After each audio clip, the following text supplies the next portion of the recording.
இன்றைக்கி நம்ம south Indian life ஸ்டைலில் என்ன பண்ண போகிறோன்னா பப்பாயா ஸ்மூத்தி பண்ண போகிறோம். ஃபஸ்ட்டு பப்பாயா எடுத்துகிட்டு க்ளீன் பண்ணிவிட்டு ஃபஸ்ட்டு தோலை கட் பண்ணிவிட்டு நம்ம விதையெல்லாம் எடுத்துடலாம். இப்போ நான் பப்பாயா விதையெல்லாம் எடுத்துகிட்டு குட்டி குட்டி பீஸாக கட் பண்ணி வச்சிட்டேன். 2 வாழைப்பழம் எடுத்து அதையும் குட்டி பீஸாக கட் பண்ணிட்டேன். மிக்ஸி ஜாரில் ஆட் பண்ணிவிட்டு நம்ம அடிச்சுக்கலாம்.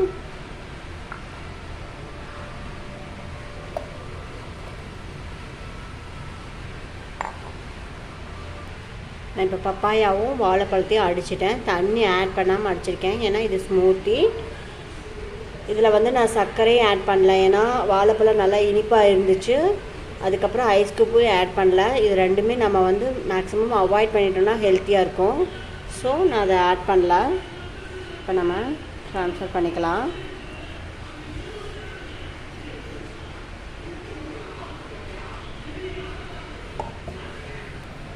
பார்த்திங்கன்னா நான் பாதாம் பிசினை ஒரு 4 ஹவர்ஸ்க்கு முன்னாடி ஊற வச்சுருக்கேன்.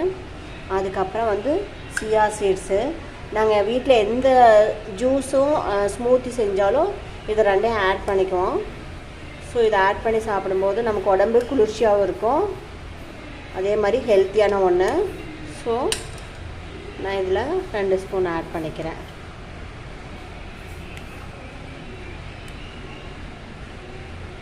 எஸ்,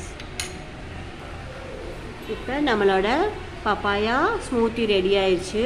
நீங்கள் வீட்டில் இதே மாதிரி ட்ரை பண்ணி பாருங்கள். வேணால் சுகர் ஆட் பண்ணிக்கிங்க. பப்பாயா நல்லா டேஸ்ட்டாக இருந்தங்காட்டி நான் சுகர் ஆட் பண்ணல, ரொம்ப நல்லா இனிப்பாக இருந்துச்சு.